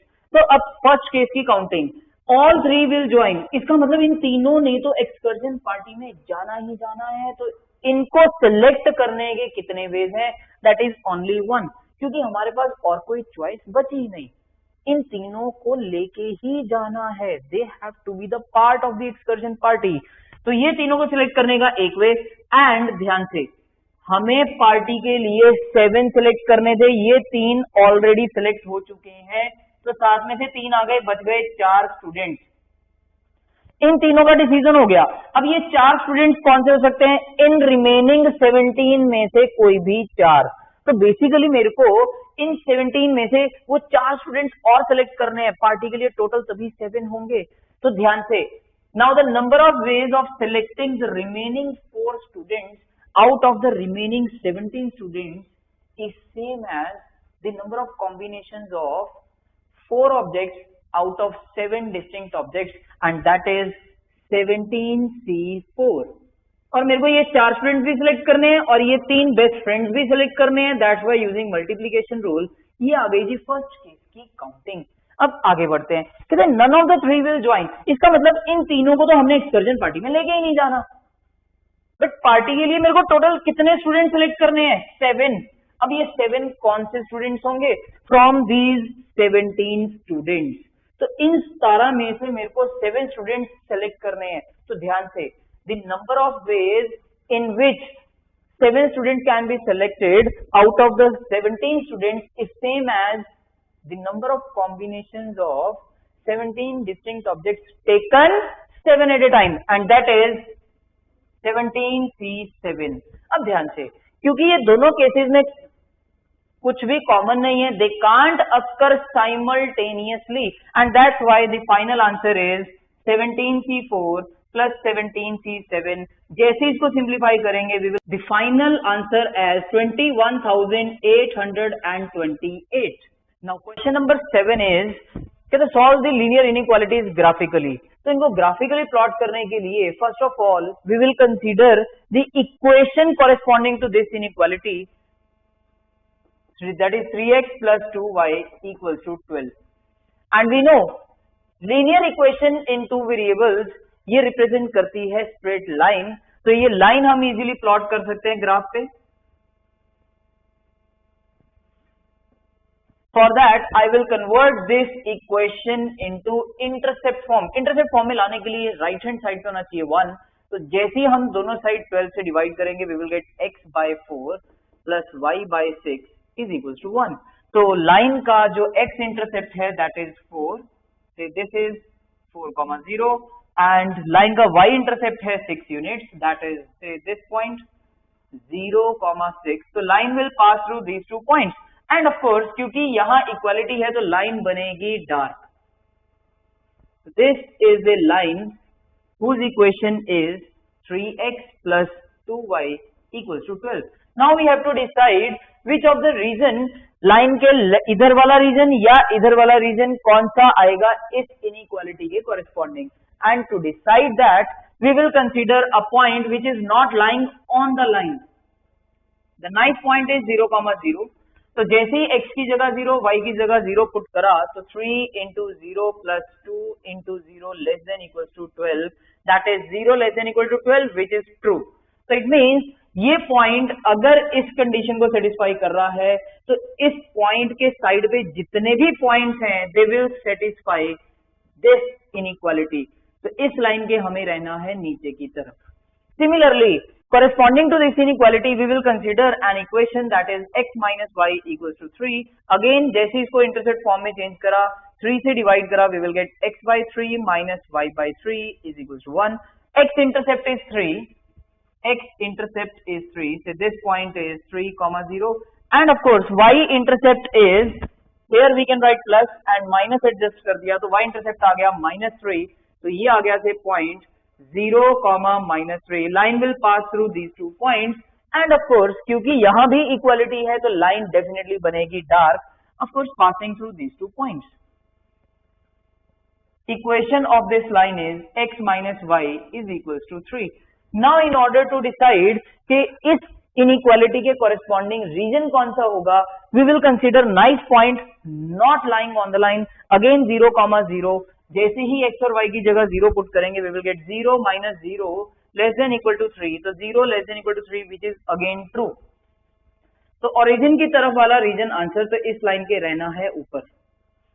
Now next same steps corresponding to this inequality we will consider an equation 2x minus y equals to -2. -2 से डिवाइड करा we will get x by -1, -2 से डिवाइड करा we will get y by 2 equals to 1. तो x intercept आया -1, this is the point -1,0, and y intercept मिल गया हमें 2, तो ये आ गया हमारे पास पॉइंट 2, दैट इज 0,2. तो line will pass through these 2 points, and of course क्योंकि यहाँ स्ट्रिक्ट इनइक्वालिटी है तो लाइन बनेगी डॉटेड, मींस लाइन के ऊपर वाले पॉइंट सॉल्यूशन का पार्ट नहीं होंगे। This line is 2x minus y equals to -2, and of course इस inequality के corresponding region डिसाइड करने के लिए again we will consider a nice point which is not lying on the line. again 0,0, x की जगह 0, y की जगह 0 रखेंगे तो we will get 2 into 0 minus 0 greater than -2. तो यहां से आ गया 0 greater than -2 which is again true. तो इट मीन्स ये पॉइंट इस इनइक्वालिटी को सेटिस्फाई कर रहा है, तो इसकी साइड पे जितने भी पॉइंट्स हैं वो सारे इस इनइक्वालिटी को सेटिस्फाई करेंगे, तो डॉटेड लाइन के रहना है नीचे की तरफ। And of course x and y they both are greater than equals to 0, means जो सॉल्यूशन होगा वो फाइनली फर्स्ट क्वाड्रेंट में ही मिलेगा। नाउ लेट्स सी, अगर मैं y एक्सिस को चेक करूं तो हमें y एक्सिस के रहना है राइट पे फर्स्ट क्वाड्रेंट में, एंड देन x एक्सिस के रहना है ऊपर फर्स्ट क्वाड्रेंट के लिए। फिर ये पॉइंट ऑफ इंटरसेक्शन आया, बाउंड्री चेंज हुई, इस लाइन के रहना है ऊपर। फिर point of intersection, boundary change हुई, इस लाइन के रहना है नीचे की तरफ। पॉइंट ऑफ इंटरसेक्शन और डॉटेड लाइन, बाउंड्री चेंज हुई, डॉटेड लाइन के रहना है नीचे की तरफ। So finally the shaded region will represent the region which will satisfy all these inequalities. Now passing on to the next question, a class consists of 12 boys and 9 girls. 5 students are selected at random. Find the probability that the selected group has majority of girls. तो सबसे पहले तो हमें दिया हुआ है class में 12 boys हैं एंड 9 गर्ल्स हैं and we have to select 5 students at random, 5 select करने हैं। So total number of possible outcomes, total number of possible outcomes in order to find the probability, total number of possible outcomes उतनी ही होंगी जितने different ways में हम 5 students को select करेंगे out of total 21 students, and they can be selected in 21C 5 different ways, which can be simplified as 21 factorial by 5 factorial into 21 minus 5, that is 16 factorial. अब हमें फाइंड करनी है total number of favourable outcomes. Total number of favourable outcomes उतनी ही होंगी जितने different ways में हम 5 स्टूडेंट्स को सिलेक्ट करेंगे, बट उस सिलेक्टेड ग्रुप में गर्ल्स की मेजॉरिटी हो। So in order to have majority of girls in the selected group, तो सिलेक्टेड ग्रुप में 5 की 5 गर्ल्स हो सकती हैं, मीन 0 बॉयज, तो all 5 will be the girls and boys कोई भी नहीं होंगे। दूसरा केस 4 गर्ल्स एंड 1 बॉय, तब भी मेजॉरिटी गर्ल्स की ही रहेगी। और पॉसिबिलिटी क्या हो सकती है 3 गर्ल्स एंड 2 बॉयज, तब भी मेजॉरिटी गर्ल्स की ही रहेगी। और अगर नेक्स्ट चलूं मैं 2 गर्ल्स एंड 3 बॉयज, तो मेजॉरिटी गर्ल्स की नहीं रहेगी। ध्यान से हमें मेजॉरिटी गर्ल्स की ही रखनी है। तो all these are the 3 favourable cases. तो पहले केस की काउंटिंग जिसमें 5 की 5 गर्ल्स हो, तो 5 गर्ल्स कौन सी हो सकती है 9 में से कोई 5 सेलेक्ट करेंगे, तो कितने डिफरेंट वेज में सेलेक्ट करेंगे, that can be done in 9C 5 different ways. And ध्यान से बॉयज कोई भी नहीं होंगे, मतलब हमने सारे के सारे बॉयज रिजेक्ट करने हैं, दैट कैन बी डन इन 1 वे, किसी को भी सिलेक्ट नहीं करा। नेक्स्ट 4 गर्ल्स एंड 1 बॉय, तो 4 गर्ल्स कितने डिफरेंट वेज में हम सिलेक्ट कर सकते हैं, जितने डिफरेंट कॉम्बिनेशंस बनेंगे 9 डिस्टिंक्ट ऑब्जेक्ट्स के taken 4 at a time, and that is 9C 4 and corresponding to 4 girls एक बॉय भी होना चाहिए। वो बॉय कौन हो सकता है 12 में से कोई भी, 12C 1 12 में से एक सेलेक्ट कर लिया।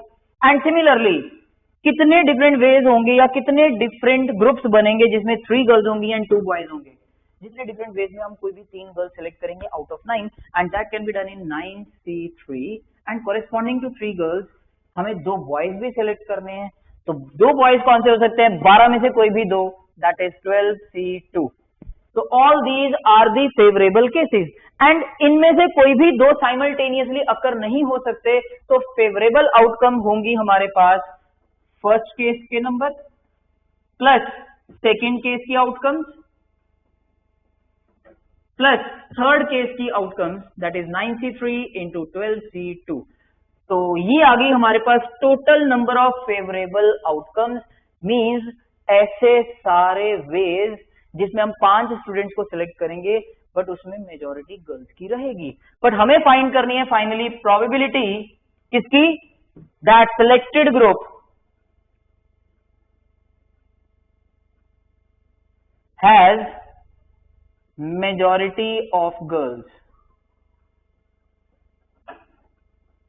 and this is equals to total number of favorable outcomes, that is 9C 5 plus 9C 4 into 12C 1 and plus 9C 3 into 12C 2 whole divided by total number of possible outcomes, that is 21C 5। अब हम इसको जैसे ही simplify करेंगे we will get the final answer। Now passing on to question number 9, that is find the equation of set of points P, the sum of whose distances from A and B is equals to 8 units।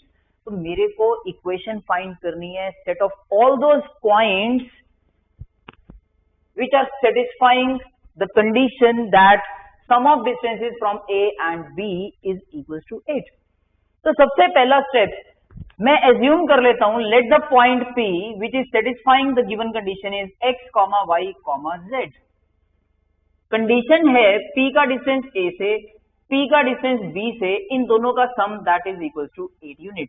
तो P A distance using distance formula that is x minus 3 whole square plus y2 minus y1 that is y इसका square plus z2 minus z1 that is z square and plus PB distance is positive square root of x2 minus x1 that is x plus 3 का whole square plus y2 minus y1 that is y which is y square, z2 minus z1 का square which is z square and this is equal to 8।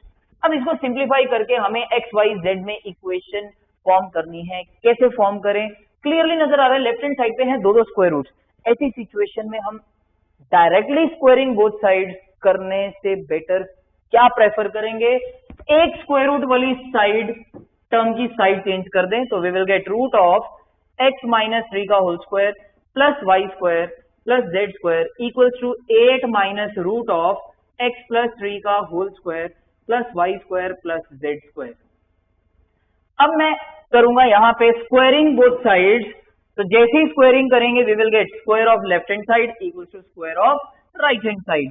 तो left hand side पे बन गया हमारे पास x minus 3 का whole square plus y square plus z square equals to a minus b का whole square, a square 64 plus b square means इस पूरी टर्म का square that turns out to be x plus 3 का whole square plus y square plus z square and साथ में आ जाएगा minus 2ab that is minus 2 into a into b।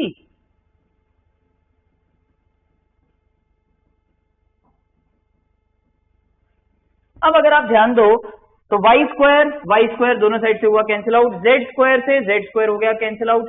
अब अगर आप ध्यान दो x माइनस 3 का होल स्क्वायर अगर इसको भी एक्सपैंड कर दे तो x square plus 9 minus 6x equals to 64 plus यहां स्क्वायर एक्सपैंड करा तो we will get x square plus 9 plus 6x minus 16 into root of x plus 3 का whole square plus y square plus z square.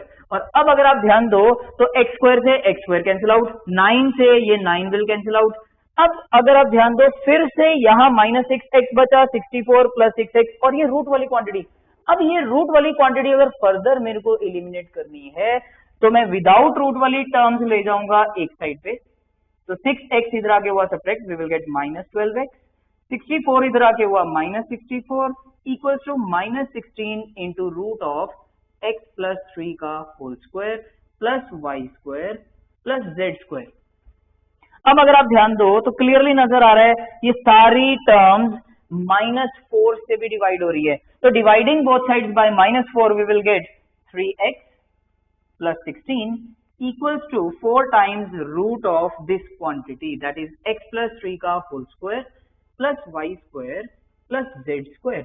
अब अगर मैं squaring both sides फिर से करूंगा तो फाइनली एक्स वाई जेड में इक्वेशन आ जाएगी and that turns out to be 7x square plus 16y square plus 16z square equals to 112। So this is the equation of set of all those points which are satisfying the given condition. Now the 10th question of this paper is, if all the letters of the word anger are arranged as in a dictionary, then find the rank of the word range.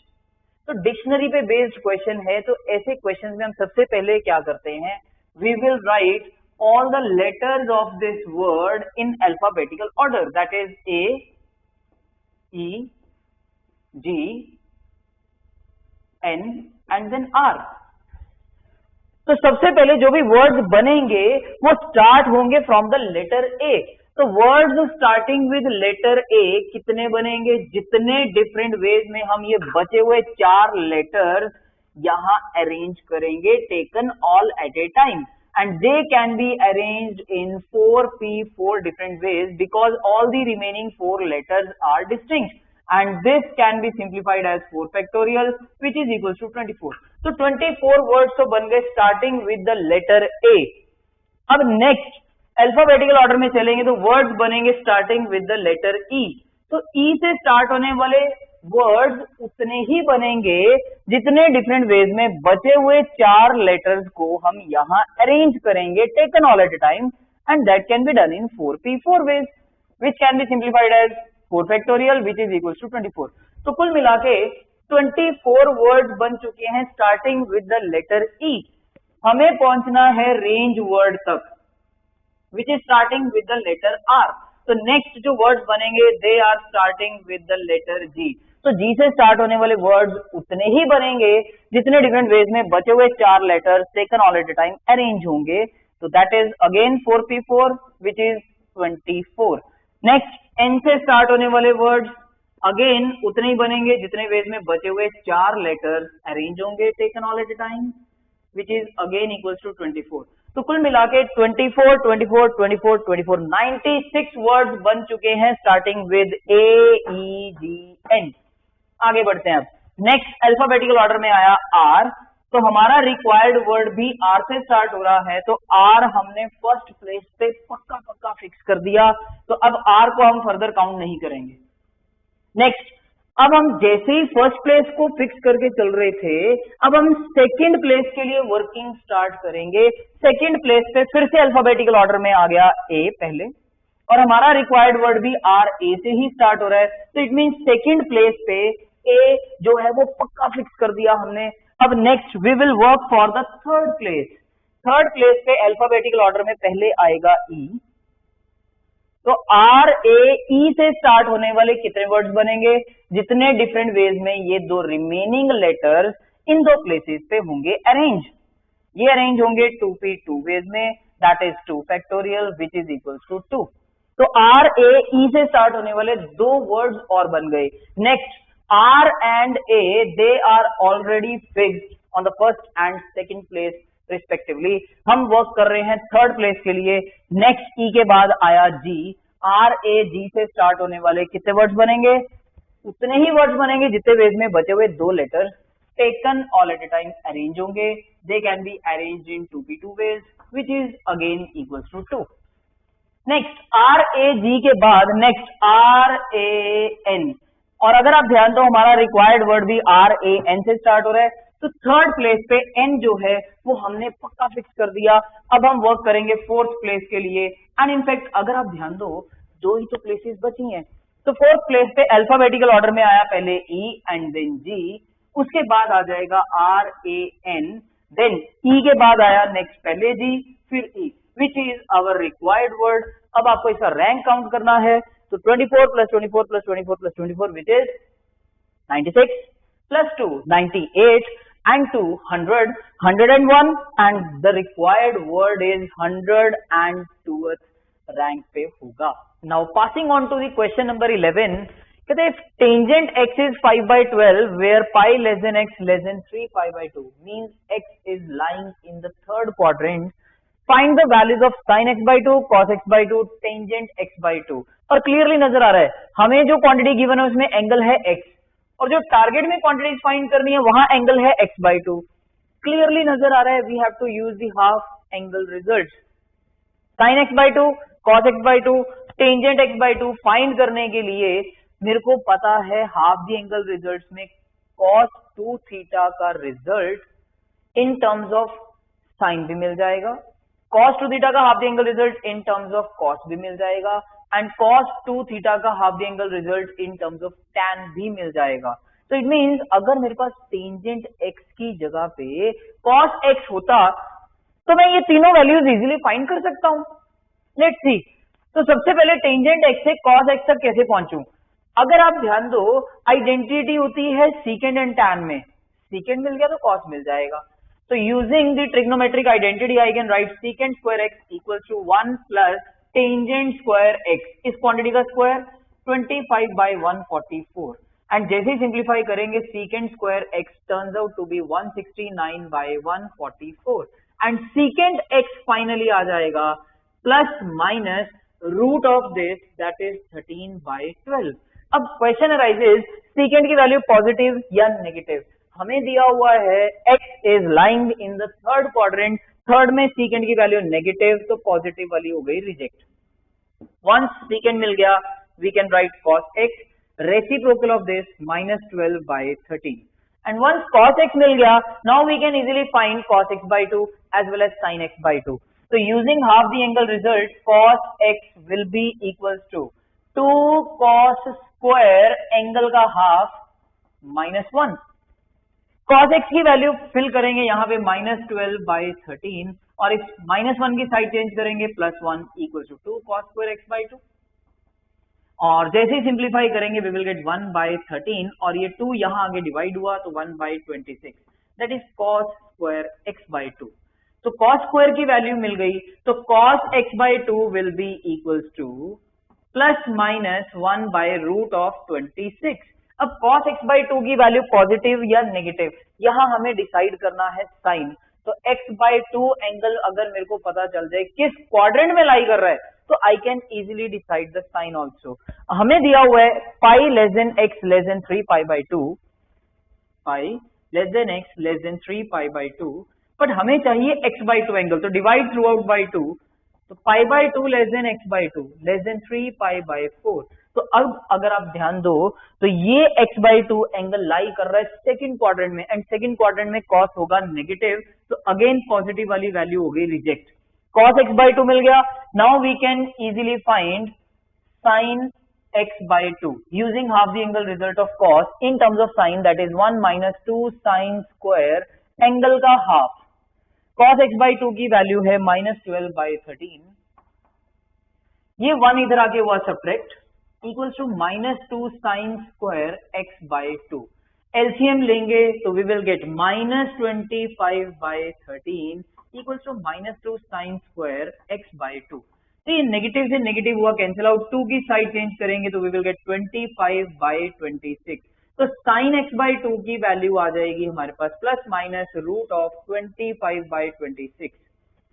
अब फिर से decide करना है sin x/2 positive होगा या negative, that will depend upon the x/2 angle ये किस quadrant में लाई कर रहा है. तो x/2 हमें ऑलरेडी पता है सेकंड क्वाड्रेंट का एंगल है, सेकंड क्वाड्रेंट में साइन होगा पॉजिटिव, इसीलिए नेगेटिव वाली वैल्यू रिजेक्ट. तो after simplifying this we will get sin x/2 as 5/√26 and once sin x/2 आ गया, cos x/2 आ गया, अब हम टेंजेंट x/2 भी फाइंड कर सकते हैं, that is sin x/2 dividing by cos x/2.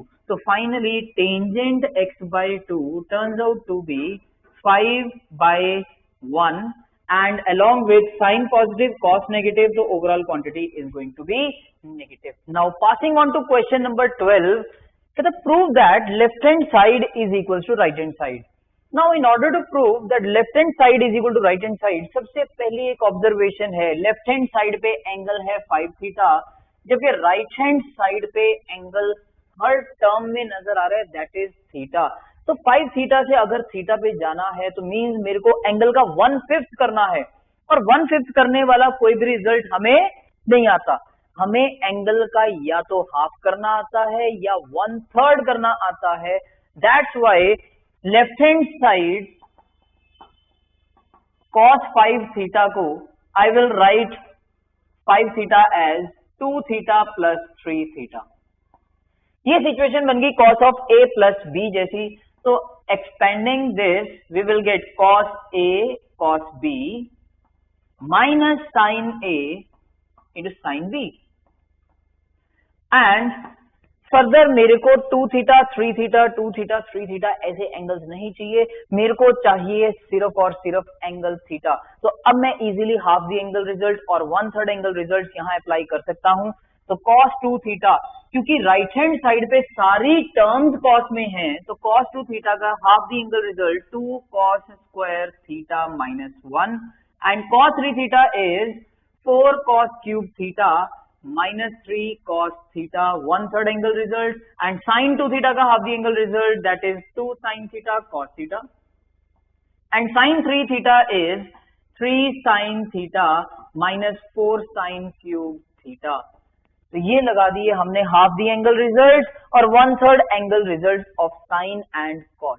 But अगर आप टारगेट फिर से ध्यान दो, टारगेट में सारी टर्म्स cos में प्रेजेंट है मींस हमें sin थीटा नहीं चाहिए. तो अगर मैं इन ब्रैकेट्स को ओपन करूंगा तो I will get all the terms in terms of cos. तो पहली टर्म्स को मल्टीप्लाई करा we will get 8 into cos raised to the power 5 theta and 2 cos square theta यहाँ भी multiply हुआ, we will get -6 cos cube theta and -4 cos cube theta and we will get +3 cos theta. All the terms are in terms of cosine. अब यहाँ पे मेरे को sign वाली terms नहीं चाहिए. अगर आप ध्यान दो तो इस ब्रैकेट में से साइन कॉमन आ रहा है, तो we will get 3 - 4 sine square theta. After taking sine common, तो बाहर साइन प्रेजेंट है, एक साइन यहां से कॉमन आया, तो साइन स्क्वायर थीटा बन जाएगा यहाँ पे. और साइन स्क्वायर थीटा को आई can easily convert into cosine using the trigonometric identity. We can write this as 2 into 1 minus cos square theta. Sin square can be written as 1 minus cos square into cos theta. And साथ में बचा 3 minus 4. Again sin square can be written as 1 minus cos square theta using the trigonometric identity. अब जैसे ही हम इन सारी brackets को open करके like terms क्लब करेंगे, finally we will get the right hand side. Now the second last question of paper 2 is using first principle find the derivative of the given function. First principle का use करके हमें derivative find करना है. According to first principle f dash x will be equals to limit of f of x plus h minus f of x whole divided by h as h is approaching to 0. First of all we need f of x plus h. तो यहां हमें चाहिए f of x plus h. We are given f of x. तो replace this x by x plus h. तो x को x plus h से replace करा, यहां भी x है, इसको भी x plus h से रिप्लेस करेंगे, तो we will get limit h approaching to 0, x की जगह x plus h इसका होल स्क्वायर प्लस यहां भी x है, तो इस x की जगह पे भी आ जाएगा x plus h and minus f of x which is given as it is quantity, ये यहां आ जाएगी x square plus sin x and of course whole divided by h. अब इसको फर्दर कैसे सिंप्लीफाई करें? सबसे पहले तो ये स्क्वायर एक्सपैंड करेंगे, तो we will get limit of x square plus h square plus 2xh and plus यहां भी sine of a plus b का रिजल्ट अप्लाई कर देते हैं, बिकॉज मेरे को यहां साइन x वाली क्वांटिटी नजर आ रही थी. तो sine a cos b plus cos a sin b and minus x square, ध्यान से बाहर माइनस है तो sine will change, minus sine x whole divided by h and of course limit h is approaching to 0. अब अगर आप ध्यान दो तो x square positive x square negative, ये टर्म हो गई कैंसिल आउट एंड क्लियरली नजर आ रहा है इस टर्म में साइन एक्स प्रेजेंट है और यहां भी साइन एक्स प्रेजेंट है और रिमेनिंग टर्म्स में h प्रेजेंट है. तो वी कैन राइट h स्क्वायर by h plus 2xh by h plus ये टर्म, क्योंकि यहां sin h है और डिनोमिनेटर में h है and h is approaching to 0, तो माइंड में चल रहा है sin x by x limit of that as x is approaching to 0 is 1. Standard result बनता नजर आ रहा है, तो मैं इस टर्म को भी सेपरेटली लिखूंगा cos x into sin h by h and of course ये रिमेनिंग दोनों टर्म्स में से अगर मैं माइनस साइन एक्स कॉमन निकाल लूं तो I will get 1 and minus cos h full divided by h. तो अब अगर आप ध्यान दो, अगर मैं अलजेब्रा ऑफ लिमिट्स अप्लाई कर दूं, लिमिट ऑफ फर्स्ट h से एक h कैंसिल हुआ, limit of first as h is approaching to 0 plus limit of second, again h से h कैंसिल हुआ, limit of second plus cos x, यहां h वाली term नहीं है तो being constant cos x limit से बाहर आ जाएगा, limit of sin h by h as h is approaching to 0 and of course यहां भी इस टर्म के साथ h वाली टर्म प्रेजेंट नहीं है, लिमिट h पे है, तो we will treat this quantity as a constant quantity. तो minus sin x into limit of 1 minus cos h by h as h is approaching to 0. तो अब अगर आप ध्यान दो तो फाइनली ये limit h is approaching to 0 of h, ये पार्ट हो गया 0. बीइंग कांस्टेंट क्वांटिटी, यहां h वाली टर्म नहीं है तो ये क्वांटिटी आ जाएगी लिमिट से बाहर, तो 2x आया लिमिट से बाहर और बच गया 1 एंड कांस्टेंट की लिमिट आ जाएगी एज इट इज, तो 2x into 1 यहाँ पे ये standard result sine h by h as h approaching to 0 this limit is 1, तो बचा cos x and of course again the standard result is 1 minus cos h by h, इसकी limit when x is approaching to 0 is 0, तो ये part हो गया 0, 0 into something is 0, so finally f dash x is equals to 2x plus cos x. Now finally the last question of this paper is that the cable of a uniformly loaded suspension bridge hangs in the form of a parabola. The roadway, which is horizontal and 150 meter long, is supported by vertical wires attached to the cable, the longest wire being 20 meters and shortest being 5 meters. Find the length of a supporting wire attached to the roadway 25 meters from the middle. सबसे पहले तो ये situation clear होनी चाहिए। कहता एक roadway है which is the roadway which is horizontal and 150 meters long. This is the roadway which is suspended with the help of a cable wire which is hanged in the form of a parabola. So this is the cable wire attached to the roadway with the help of vertical wires, and this cable wire is basically in the form of a parabola. और कहता ये जो vertical wires हैं इस पे हमें condition given है that the longest vertical wire is 20 meters, means जो end side पे होगी that will definitely be the longest wire 20 meters, and जो shortest होगी that is at the center which is 5 meters. And we have to find the length of the supporting wire attached to the roadway 25 meters from the middle. अगर मैं यहाँ पे इस point को middle मान के चल रहा हूँ तो यहाँ से ये जो टोटल है 150, तो ये वाला कंप्लीट डिस्टेंस आ जाएगा हमारे पास 75 metre. From the middle this road will be 75 meters in length. And कहता सेंटर से 25 मीटर डिस्टेंस अगर मैं कवर करूं तो सेंटर से 25 से ये डिस्टेंस कवर हुआ 25 मीटर का. यहाँ पे जो वर्टिकल वायर है उसकी लेंथ कितनी होगी that we have to find. अगर मेरे को इस वर्टिकल वायर की लेंथ फाइंड करनी है तो मैं मान लेता हूँ दिस लेंथ इज h. तो basically the target is we have to find the value of h. तो जो कंडीशन है that is this cable is in the form of a parabola, और हमें पैराबोला पे वर्क करना आता है. For this we need to right equation of this parabola. और स्टैंडर्ड पैराबोला पे जब भी वर्क करना हो वर्टेक्स डेफिनेटली कहाँ होना चाहिए, एट द ओरिजिन. तो मैं वर्टेक्स मान लेता हूं at origin and I will consider this line as x axis and axis of this parabola को मैं कंसिडर कर लेता हूं along y axis.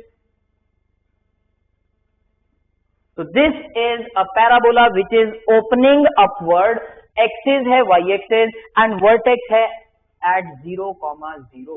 So equation of this parabola will be of the form x square equals to 4ay. अब अगर मेरे को equation मिल जाए तो मैं फर्दर वर्किंग कर सकता हूं इजीली. इक्वेशन फाइंड करने का मतलब I need to find the value of A. उसके लिए मेरे को एक ही कंडीशन चाहिए, और वो कंडीशन मैं कैसे फाइंड कर सकता हूं. We are given these length.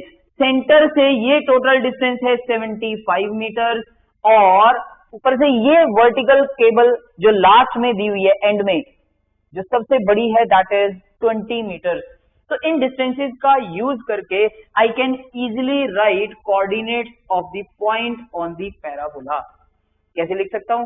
अरे भाई पॉइंट का एक्स कोऑर्डिनेट क्या होता है? Directed distance from y axis. Y axis के राइट पे है कितना डिस्टेंस? 75 मीटर. तो x coordinate is 75 and y coordinate of the point is basically point का डिस्टेंस एक्स एक्सिस से. I need to find this distance.